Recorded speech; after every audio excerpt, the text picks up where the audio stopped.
नमस्कार मित्रांनो, मी सानप वैभव आणि तुम्ही बघत आहात हितचिंतक. आज आपल्यासोबत एक असे होतकरू आणि कष्टाळू तरुण आपल्यासोबत आहेत, ज्यांनी अनेक आपल्या आयुष्यातील अडचणींना सामोरे जाऊन आपलं ध्येय गाठलं आहे. आता प्रत्येक खेडेगावातल्या तरुणाचं किंवा उमेदवाराचं असं ध्येय असतं किंवा नाही का इच्छा असती की मी पोलीसमध्ये भरती व्हायला पाहिजे, आर्मीमध्ये भरती व्हायला पाहिजे. असंच जे तरुण आहेत अशीच इच्छा ज्यांच्या या मनामध्ये होती आणि अनेक अडचणींवर मात करून ज्यांनी आपलं ध्येय निश्चित केलं आहे, असे उमेदवार किंवा असे एक उन्मुक्त तरुण आपल्यासोबत आज जोडलेले आहेत. नमस्कार. नमस्कार सर. सगळ्यात अगोदर तुम्ही तुमची सविस्तर सगळा परिचय द्या. नमस्कार, माझं नाव धर्मेश रवींद्र सांगळे, राहणार गीतेवाडी, तालुका पाटोदा, जिल्हा बीड. मी एक खेडेगावातला एक विद्यार्थी असून एक शेतकरी कुटुंबातला आहे आणि माझी या ठिकाणी 2026ला खडतर प्रयत्नानंतर 2026ला नाशिक जेल पोलीसपदी निवड झालेली आहे. पोलीस होण्याचं स्वप्न हे सुरुवातीपासून तुमचं पोलीस होण्याचं स्वप्न होतं का अगोदर वेगळं ध्येय तुम्ही बघितलं होतं आणि नंतर पोलीसकडे वळलात? नेमकं म्हणजे तुमचा पोलीस होण्याचा हे ध्येय इथपर्यंत तुम्ही कसा विचार केला म्हणजे पोलीसचा? आता माझा एक पहिल्यापासून परिचय तुम्हाला देतो. आपण एक खेडेगावातल्या असल्यामुळं माझं 1ली ते 10वी पर्यंत शिक्षण खेडेगावातच झालं. खेडेगावात झाल्यानंतर 10वी नंतर मला आर्मीसाठी मी तयारी करीत होतो. पण आर्मीमध्ये मला अपयश आल्यानंतर मी पोलीस भरतीकडे वळण्याचा एक प्रयत्न केला आणि तो प्रयत्न 2019 पासून चालू केला होता मी आणि त्यानंतरच पोलीस भरतीसाठी मी वळवलो. का नेमकं अगोदर कुणी पोलीस असं तुमचं प्रेरणा होते की मला पोलीस व्हायचंय म्हणून? नेमकं म्हणजे पोलीस होण्यापर्यंत कसे तुम्ही म्हणजे हे झाले, ज्यावेळेस मी इच्छा का तयार झाली पोलीस बरोबर होण्याची? ज्यावेळेस मला आर्मीमध्ये अपयश आलं त्यानंतर मी गावातील भरपूर मुलं होते की ती पोलीस भरतीची तयारी करीत होते आणि त्यांच्या नादाने मी ग्राउंडला वगैरे जायचो रनिंगसाठी वगैरे. त्यानंतर ग्राउंडला गेल्यानंतर मलाही एक इच्छा झाली की चला आपण आता आर्मीमध्ये तर अपयश आलं, वय पण संपलं, त्यानंतर दुसरा आपल्या खेडेगावात तर दुसरा पर्याय नाही. मग त्यानंतर मी म्हटलं चला आपण पण तयारी करू, आपण पण करू शकतो. त्यानंतर पोलीसमध्ये मी जे गावातले मुलं होते त्यांची सवय मला लागली आणि त्यानंतर मी सुरू केलं पोलीस भरतीचा प्रवास. आता ज्यावेळेस म्हणजे आपला एखादा नवीन उमेदवार आहे, त्याला जर समजा पोलीस व्हायचं असेल तर त्याला कोणकोणते टप्पे पार करावे लागतात? बघा, पोलीस भरती करायची म्हणलं तर आपल्याला पहिल्यांदा शारीरिक आपण सक्षम पाहिजे. शारीरिक सक्षम म्हणजे पहिल्यांदा फिजिकल राहतं. पोलीस भरतीसाठी एक 50 मार्काचं फिजिकल राहतं. त्यानंतर 100 मार्काचा लेखी पेपर राहतो. आता फिजिकलमध्ये एक 15 मार्काला गोळा असतो, 15 मार्काला 100 मीटर असतं आणि 20 मार्काला 1600 मीटर असतं. हे मुलांसाठी आणि मुलींसाठी पण सेम असतं. फक्त त्यांना 1600 मीटरचा इव्हेंट जो मुलांना आहे तो त्यांना फक्त 800 मीटर असतो.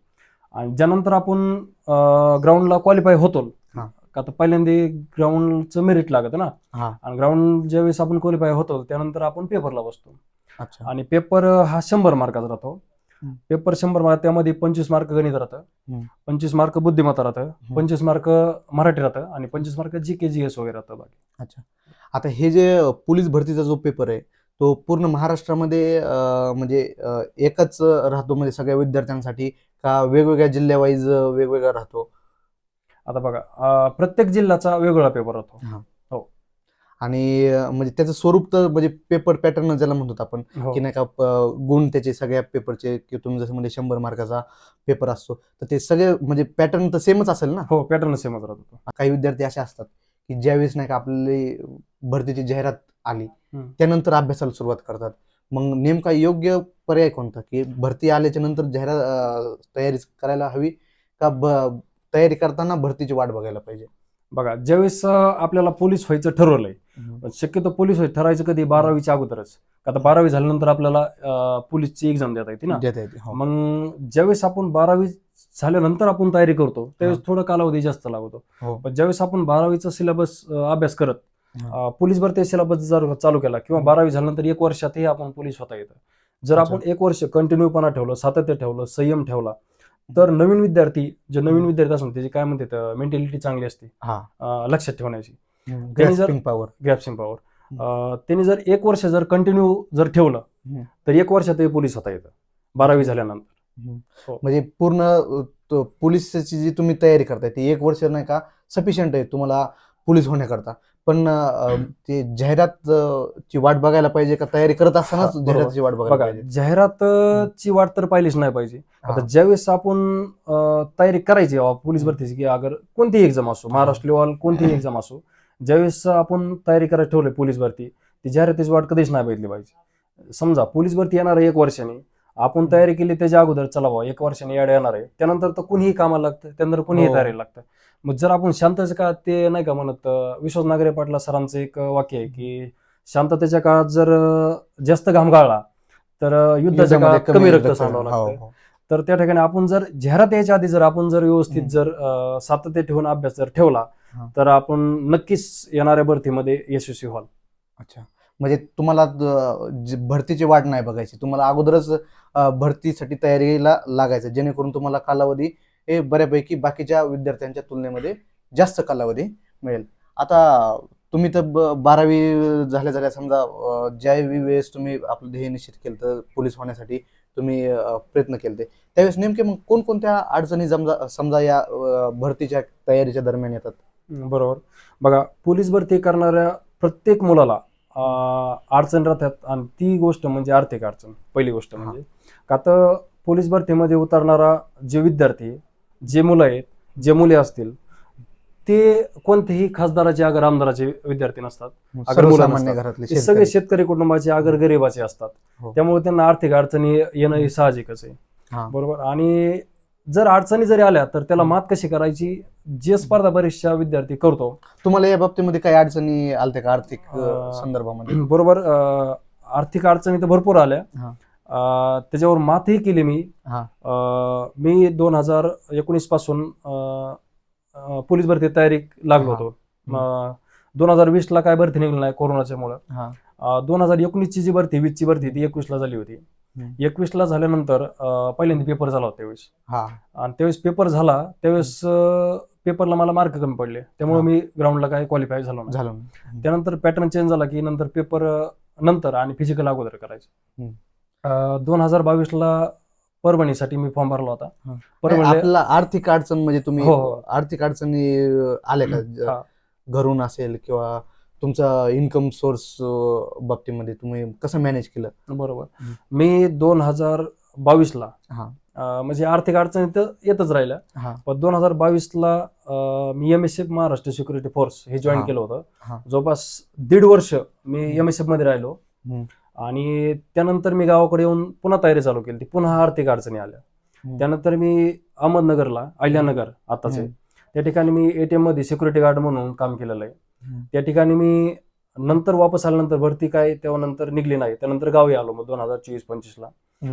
गावी आल्यानंतर मी तिथे आर्थिक अडचणी चालू झाल्या. मग मी जे लग्नामध्ये नाही का शोचं ते असतं कोल्ड फायर वगैरे, ते पण सुरू केलं होतं. म्हणजे सांगण्याचा उद्देश की मी परिस्थितीचा वाव करीत नाही, की आपण काहीतरी केलं पाहिजे. एक स्वतः जेव्हा पण आपण करू शकतो. आपल्या परिस्थितीलाच आपण आपली ताकद आणि मोटिवेशन बनवलं पाहिजे आपल्या ध्येयापर्यंत पोहोचण्यासाठी. बरोबर. अशा प्रकारे आर्थिक अडचणीची मात केली तर कोणता विद्यार्थी सक्सेस होतो.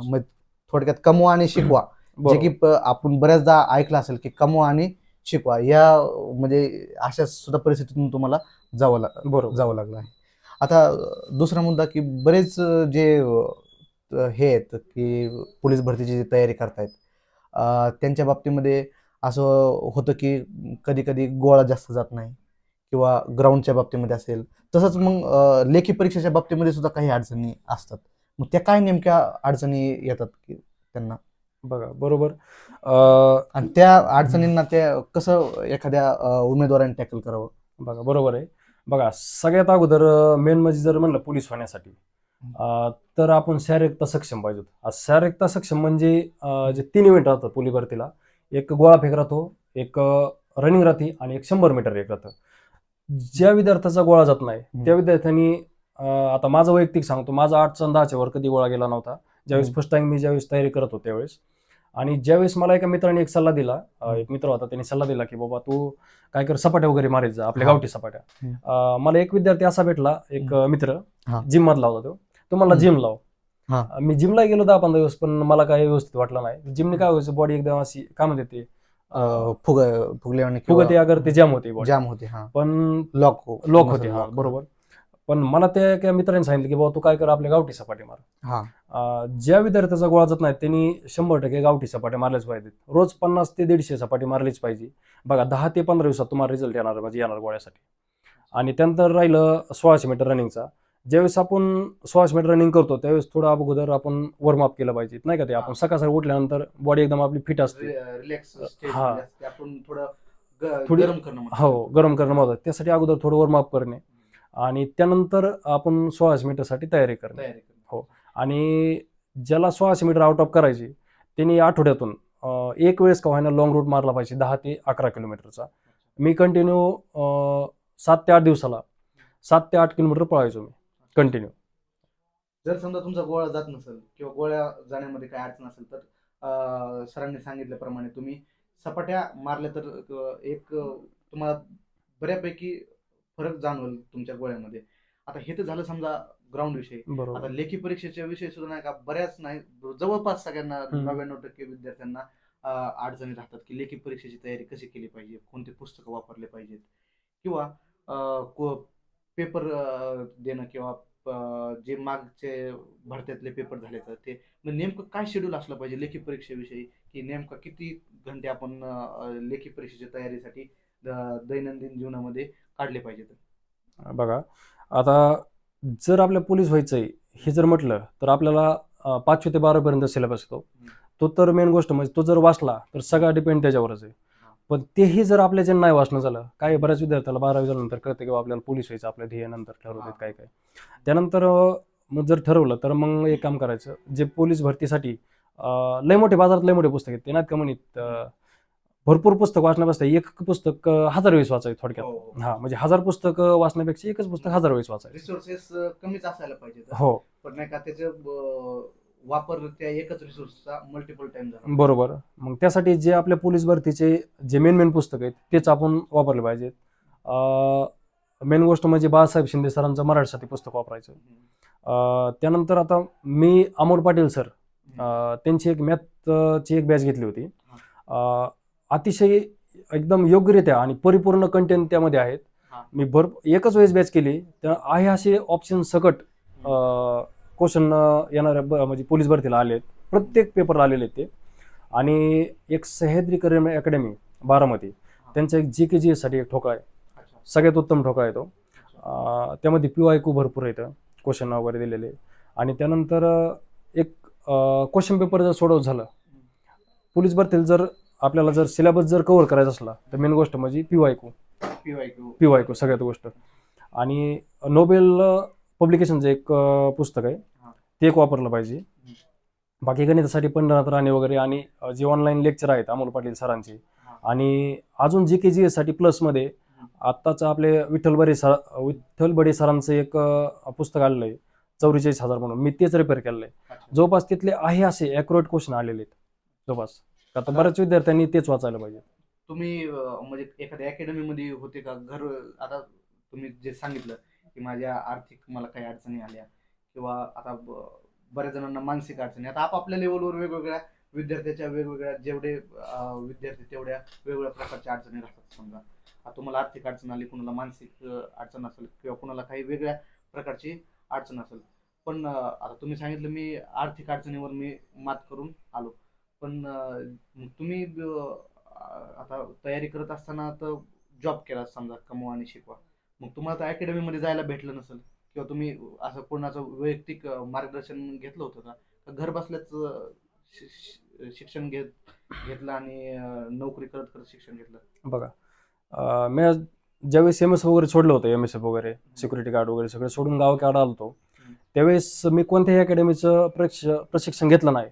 उलटी मी स्वतः अकॅडमी टाकली. हो, आमच्या एरियामध्ये पाटोदा तालुक्यामध्ये अकॅडमी नव्हती, म्हणून मी असा निर्णय घेतला चला आपल्यामुळं कोणाच तरी कल्याण होईल. त्यामुळे मी काय केलं, मी स्वतः अकॅडमी टाकली, लोकहित करिअर अकॅडमी म्हणून. इन्स्टाला पण आहे, सर्वकडे आहे ती अकॅडमी मी स्वतः टाकली होती. आज काय तुम्ही चालवताय? हो, आम्ही चालवतो. आणि त्यामधले तब्बल 3 जण पोलीस झाले सर यावेळेस. हो, आणि असं मला कुठेतरी वाटलं की चला आपण शिकले म्हणजे त्यांचाही कुठेतरी फायदा झाला आणि माझाही कुठेतरी फायदा झाला. मग त्यांना शिकवता मी पण तयारी केली. पण थोडक्यामध्ये मला हे विचारायचं होतं की नाही का, अकॅडमीला न जाता घर बसल्या सुद्धा पोलीस होऊ शकतो का एखादा विद्यार्थी? 100% होऊ शकतं, काहीच विषय नाही, व्हायलाच पाहिजे. मग तुम्ही असं वैयक्तिक एखादी विशेष एखादी अकॅडमी जॉईन केली पाहिजे, किंवा जे बरेच विद्यार्थ्याचे कारण असतात की मला अकॅडमी नाही म्हणून मला अभ्यास होत नाही, किंवा बऱ्याच विद्यार्थ्यांच्या अशा अडचणी राहतात की माझा जसा अकॅडमीमध्ये जसा अभ्यास होतो तसा माझा गावाकडे अभ्यास होत नाही, किंवा म्हणजे हे हे जे कारण असतात हे निवळ मनाचं रेहेम असल्यासारखं नाही. असतं ते होऊ शकतं घरी राहून सुद्धा. बरोबर. घरी राहून 100% तयारी होऊ शकते. असं नाही की अकॅडमीतच लावा म्हणून. आता कोणाची आर्थिक अडचणी, ती काय मानसिकता असते, ज्या त्या मानसिकता असते. आता मी ठरवलं ना बाबा मी घरी राहूनच अभ्यास करणार, असे कलेक्टर पण झालेले घरी राहून न क्लास लावता. तुम्ही सुद्धा म्हणजे घरी हो.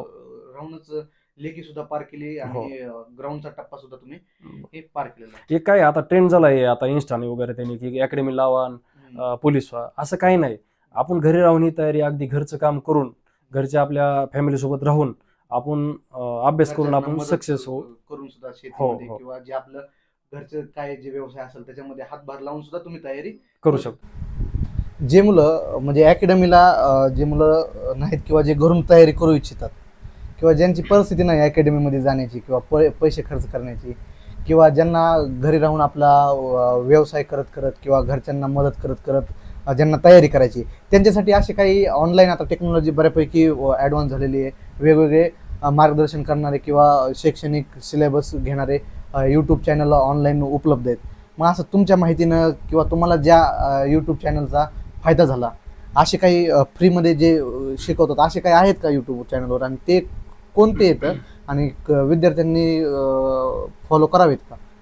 बरोबर. यूट्यूबला असे भरपूर चॅनल आहेत, पण आपण जे मोजके चॅनल आहेत, आता मी जे करत होतो ते बघा, मी एक अमोल पाटील सर म्हणून होते मॅथ्स अँड रिझनिंग, त्यांचे व्हिडिओ पाहायचो. भरपूर कंटेंट, भरपूर व्हिडिओ आहेत त्यांचे. हा सगळा फ्री कंटेंट आहे. फ्री कंटेंट आहे सर. हा युट्यूबवर सगळ्यांना ऍक्सेस असणारा फ्री कंटेंट आहे. हो. आणि तसंच सोलाट सरांचे पण भरपूर काही व्हिडिओ आहेत. यशवंत सोलाट सर म्हणून मराठीसाठी, ते पण भरपूर शिकवतात भारी. तसेच एक अकॅडमी म्हणून आहे, त्यांचे पण व्हिडिओ भरपूर आहेत, एकदम फ्रीमध्ये लेटेस्ट एकदम. म्हणजे जे ते असे देतात की जे पोलीस भरती जाणार आहे तेच देतात. चांगले व्हिडिओ आहेत त्यांचे. पोलीस भरती करता करता प्लॅन बी माणसाकडे असायला पाहिजे का? विद्यार्थ्यांनी प्लॅन बीचा विचार केला पाहिजे का? म्हणजे प्लॅन बी एकंदरीत त्यांनी ठेवला पाहिजे का पोलीस भरती करता करता? बरोबर. हे बघा, प्लॅन बी तर ठेवलाच पाहिजे. असं स्पर्धा परीक्षा क्षेत्र असं आहे की झालं तर सक्सेस, नाही तर काहीच होत नाही. पण काहीच होत नाही हे नाही, जे स्पर्धा परीक्षा करतं त्यात एक अशी क्षमता असते की लात मारून देतं पाणी गाडी. ही क्षमता प्रत्येक स्पर्धा परीक्षा करणाऱ्या विद्यार्थ्यात असते. त्यांनी एक प्लॅन बी जो ठेवलाच पाहिजे कंटिन्यू. का तर नाही, जर बाय चान्स दुर्दैवाने जर तिकडे अनसक्सेस झालो, समजा अपयश आलं, तर आपण गावाकडे येऊन शेती केली पाहिजे. भरपूर असं आहे की माळ वगैरे रानात आपले भरपूर राहतात, ते केलं तरी अतिउत्तम आहे. म्हणजे पोलीस भरती करता करता असो किंवा कोणताही स्पर्धा परीक्षा करताना तयारी करताना आपल्याकडे प्लॅन बी एक रेडी असायला पाहिजे, किंवा आपण तो प्लॅन बी धरून असायला ती परीक्षाला तयारी करायला आपण केली पाहिजे तयारी. मग असं तुम्ही काही असा प्लॅन बी केलता का? वेगवेगळे कोणते पेपर दिलते का? त्याच्यामध्ये तुम्ही कुठं वेटिंगला किंवा कुठं अपयश तुम्हाला भेटलं का? तुमचा काय प्लॅन बी साठी काय होतं तुम्हाला? बघा, आता मी 2019 पासून पेपर द्यायला चालू केले. हा, कोणकोणते पेपर? बघा, मी 2019ला आर्मीसाठी लढत होतो. आर्मीसाठी अपयश आल्यानंतर 2020ला काय भरती निघली होती. 2021ला पहिल्यांदा पेपर झाला होता, तेव्हाही अपयश आलं होतं मुंबई पोलीसमध्ये. त्यानंतर 2022ला परभणी पोलीस या ठिकाणी 2 मार्कांनी वेटिंगला राहिलो होतो. मग तिथेही अपयशच? तिथेही अपयश झालं. 2023ला भरती निघली होती, 2021-24ला भरती निघली होती. आज 2024ला तिथं पण 1-2 मार्कांनी वेटिंग राहिलो होतो. पुणे या ठिकाणी कारागरला जेल पोलीसला तिथेही वेटिंग राहिलो होतो. तसेच पुणे सिटीला चालकला तिथेही वेटिंग राहिलो होतो. तिथं जवळपास 3 का 4 मार्क कमी आले होते त्यावेळेस. आणि त्यानंतर 2026ला, आता 24ची भरती 26ला निघली होती. 2026ला भरती निघली. पुणे सिटीला यावेळेस पेपरला तिथंही अपयश आलं. त्यानंतर धाराशिव चालकला तिथंही अपयश आलं. आणि नंतर SRPF मध्येही अपयश आलं. आणि शेवटला मी नाशिक जिल्हा या ठिकाणी सेकंड टॉपर म्हणून ती निवड झाली होती. आणि प्लॅन बी जर म्हटलं तर प्लॅन बी पण मी करून ठेवला होता यावेळेस. की प्लॅन बी असा केला होता की रानात शेती वगैरे करायचं होतं, माळ वगैरे आपल्या रानातलं दुसरं हो. पर्याय नव्हतं शेतीला. मग हा प्लॅन बी म्हणून ठरवलं होतं. अच्छा. आता तुम्ही जे सांगितलं त्याप्रमाणे आता बऱ्याचदा तुम्हाला अपयशाला सामोरे जावं लागले. मग आता शेवटी जे विद्यार्थी स्पर्धा परीक्षेमध्ये उतरतात किंवा ज्यांनी आतापर्यंत स्पर्धा परीक्षेमध्ये उतरू इच्छित आहेत किंवा ज्यांनी बऱ्याचदा परीक्षा दिली आहे त्यांना अपयशाला सामोरे जावं लागलं, अशा वेळा उमेदवारांना, विद्यार्थ्यांना तुम्ही काय सांगाल, त्यांना काय तुमचा संदेश राहील? बघा, स्पर्धा परीक्षा क्षेत्रात जर उतरायचं म्हणलं तर संयम महत्वाचा आहे सगळ्यात गोष्ट. हो. सगळ्यात आधी संयम ठेवून हा मंत्र आणि स्पर्धा परीक्षा सातत्याने उतरण्याला एक प्रयत्न. संयम ठेवला पाहिजे आणि एक आपल्या जे कंटिन्यू सातत्य जे असतं, हां. थोडक्यात सातत्य कोणत्याही गोष्टी सातत्य जर ठेवलं तर आपण कुठेतरी सक्सेस होतो. की 1-2 मार्कांनी समजा वेटिंगला राहिलो होतो आपण, आणि असं प्रत्येक वेळेस राहिलो 3-4 वेळेस, तरी शेवटचा प्रयत्नात ते म्हणतात ना, एक ना एक दिवस होतं म्हणजे होतच. हां. कष्टाचं किंवा ते- आपल्याला फळ भेटतं म्हणजे भेटतं इतके दिवस. चांगली प्रचलित वाक्य आहे की अपयश ही यशाची पहिली पायरी पहिली ते पायरी. म्हणतात ते 100%च खरं आहे. अच्छा. म्हणजे जरी अपयश आलं तरी पण हे अपयश हे आजच्या पुरतं मर्यादित आहे, उद्याच्याला तुम्हाला यश भेटणारच आहे, पण तोपर्यंत तुम्ही धीर धरला पाहिजे धीर किंवा धरला. त्या संयम सातत्य ठेवला आपल्या प्रयत्नामध्ये कन्सिस्टंटली तुम्ही प्रयत्न करत राहिले पाहिजे. बरोबर. अच्छा. आता हे होते आपले एक उन्मुक्त तरुण, ज्यांचा हा जो तुम्ही जो प्रवास ऐकला एकदम खडतर प्रवास होता आणि या प्रवासातून त्यांनी आपलं जे ध्येय होतं ते गाठलं आहे. आणि आशा करतो की आजच्या या व्हिडिओमधून जे काही महाराष्ट्रातले तरुण असतील पोलीस भरती करणारे खेड्यापाड्यातले, त्यांना या इंटरव्ह्यूमधून बऱ्यापैकी मार्गदर्शन भेटेल आणि एक मार्गदर्शनापेक्षा एक प्रेरणा भेटेल आपल्या ध्येयापर्यंत पोहोचण्यासाठी. त्या प्रेरणेचा त्यांना उपयोग होईल हीच आशा करतो. आणि असेच नवनवीन व्हिडिओ, माहितीपूर्ण व्हिडिओ बघण्यासाठी आमच्या या हितचिंतक या चॅनलला लाईक, शेअर आणि सबस्क्राईब करायला विसरू नका. धन्यवाद.